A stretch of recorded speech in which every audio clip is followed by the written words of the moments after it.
सम्मानित बहुजन समाज के लोगों को क्रांतिकारी जय भीम, जय मंडल, जय संविधान, इंकलाब जिंदाबाद।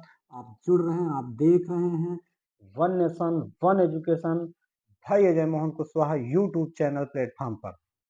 साथियों, एक नए विचारों के साथ आज आप लोगों के बीच में लोकसभा चुनाव 2024 को मद्देनजर रखते हुए चर्चा करने आए हुए हैं। साथियों, जैसा कि विदित है, 5 वर्षों में लोकसभा और विधानसभा का चुनाव होता है।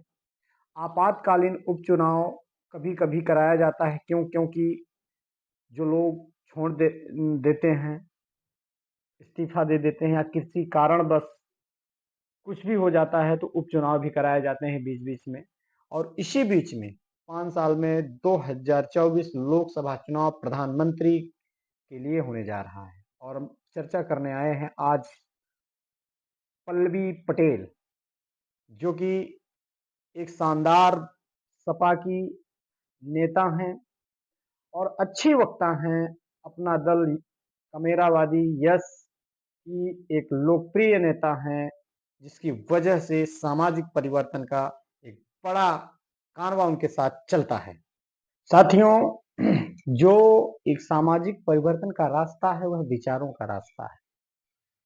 और आप सबको पता है कि पल्लवी पटेल बाबा साहब अम्बेडकर, ज्योतिबा राव फुले, तमाम महापुरुषों की बात करते हुए उस संघर्षों के मिशन पर चलने का कार्य करती हैं। मैं सबसे पहले इनको बधाई देता हूं। और इनकी जो अटकलें थी फूलपुर लोकसभा सीट से इनको लड़ाने का, संभवतः इनका अभी जो सीट है क्लियर नहीं हुआ है। ये जो फतेहपुर खागा है वहां से चुनाव लड़ने जा रही हैं। और यहाँ पर माननीय नरेश उत्तम पटेल, जो सपा के प्रदेश अध्यक्ष हैं, उनको भी लड़ाया जाता, लेकिन वो वहां से नहीं लड़ेंगे। और आइए बताते हैं आपको, वहां से बीजेपी की सांसद साध्वी निरंजन ज्योति जी इस समय हिंदुत्व का तड़का मानी जा रही हैं, साध्वी निरंजन जी। और उस बीच में यहाँ के जो आंकड़े हैं, जो यहाँ पीडीए की लड़ाई है, पिछड़ा दलित अल्पसंख्यक की, उस आधार पर यहाँ पर आसानी से पल्लवी पटेल जी लोकसभा की सीट निकाल सकती हैं। आइए जो आंकड़े हैं, मैं विधानसभा के आंकड़े भी मैं आपको बताता हूं। और इस लोकसभा में 5 विधानसभाएं हैं, जिसमें से 3 विधानसभाएं बीजेपी के खाते में है, 2 विधानसभाएं सपा के खाते में है। और मैं आपको बताता हूं, पहली अयाहसा विधानसभा बीजेपी यहां से जीती है 71,231 वोट। और सपा यहां से 58,253 वोट पाई है। फिर आइए खागा विधानसभा। खागा विधानसभा में कुल वोट बीजेपी को मिला है 83,735 वोट। और सपा को कुल वोट मिला है 78,226 वोट मिला है। और जहानाबाद आइए विधानसभा को देखते हैं, क्योंकि लोकसभा में विधानसभाएं बहुत बड़ी मायने रखती हैं। जहानाबाद में 78,503 सीटें जो बीजेपी जीत चुकी है, और 60,311 सीट वोट यहां पर सपा हार गई है। अब जो मेन सीट है, जहां पर लोगों का ध्यान आकर्षित होता है, केंद्र होता है, यहाँ पर फतेहपुर में 88,238 वोट कौन पाया है? बीजेपी पाके हार गई है। और 96,839 वोट सपा पाके जीती है। हुसैनगंज से आपको बताते चलूं 66,703 वोट। और यहाँ पर सपा ने 91,884 वोट पाई है।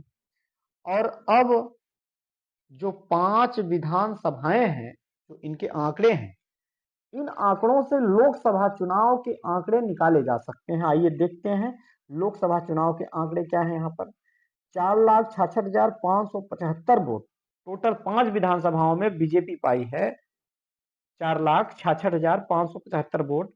और कुल 4,53,853 वोट यहाँ पर सपा पाई है। यानी मुश्किल से 4 से 5 हजार का जो आंकड़ा है पीछे का।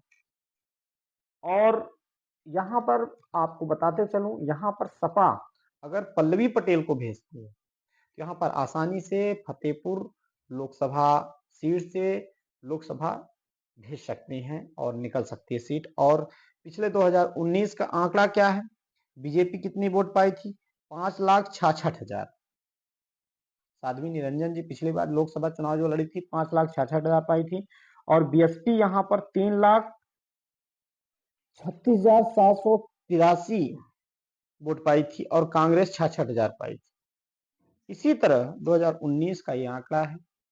और यहाँ पर सामाजिक परिवर्तन के रास्ते पर चलने के लिए हम सारे लोगों को, पल्लवी पटेल को, उनके मान सम्मान और स्वाभिमान की लड़ाई को आगे बढ़ाने के लिए संभवतः हम सारे लोगों को मिल करके एक सफल वक्ता होने के नाते और सामाजिक प्रेरणा का स्रोत मानने के लिए, अगर हम सारे लोग उस ज्योतिबा राव फूले को याद करते हैं 19वीं सदी में, आज वर्तमान की विधायिका पल्लवी पटेल जी जो आज सामाजिक क्रांति के लिए लड़ रही हैं, ये हम सबके आने वाली पीढ़ी के लिए लड़ रही हैं, हम सबके अग्रदूत बन करके सामाजिक परिवर्तन के लिए लड़ रही हैं। इसलिए हम सबका दायित्व और कर्तव्य है हम सारे लोग मिल करके इनका साथ दें, सहयोग दें, ताकि यह जो आवाज आज उत्तर प्रदेश के विधानसभा में उठा रही है, यह आवाज लोकसभा, जो कि पूरे भारत की एक वहां पर सांसद बैठते हैं और पूरे भारत की वहां पर एक विधायिका सांसद होते हैं पूरे भारत के, और तरह तरह की बातों और विचारों से अवगत कराया जाता है, अपने मुद्दों को रखने का काम किया जाता है। इसलिए आदरणीय पल्लवी पटेल को अगर वहां फतेहपुर से चुनाव लड़ाया जाता है लोकसभा का, तो निश्चित रूप से वहां उनको पूरी तरह जीत मिलेगी, और उनको जीत की अग्रिम बधाई देता हूं और आप सभी से विदा लेता हूं। और अगले वीडियो में पुनः आप लोगों से एक नए विचारों के साथ मिलेंगे। क्रांतिकारी जय भीम। हमारे जो आंकड़े हैं उसको आप मिलाने का काम करिएगा। अगर अच्छा लगे विचार तो लाइक कमेंट के माध्यम से मार्गदर्शन करिएगा, और चैनल को सब्सक्राइब करके जरूर जुड़िएगा। क्रांतिकारी जय भीम, जय मंडल, जय संविधान, इंकलाब जिंदाबाद, अखंड भारत, विस्तृत भारत। जिन लोगों के हाथों के हुनर ने, जिन बुनकरों के हाथों के हुनर ने दुनिया में एक समृद्धि दिलाई, यश दिलाया, जिन किसानों ने अपनी पैदावार से इस बनारस को गुलिस्तां जैसा सजाया, आज वो बुनकरों के हाथ का हुनर लुट रहा है, वो किसानों की जमीन लुट रही है, हमारी संपत्ति, हमारी मेहनत की कमाई को लूटा जा रहा है, और विकास के नाम पर लूटा जा रहा है, और उस विकास के नाम पर लूटा जा रहा है जिसका कोई भी संबंध यहाँ के स्थानीय लोगों से नहीं है। उन किसानों की सिसकियों की आवाज आज पीएमओ तक नहीं पहुंच रही है। तो क्या कहा जाए? कहना और समझना यह है कि कहीं ये कोई षड्यंत्र तो नहीं है। वास्तविकता ये है कि ये षड्यंत्र है, सोची समझी चाल है कि इस बनारस को गौरव दिलाने वाला ये किसान अपने खेत खलिहानों से विमुख हो जाए।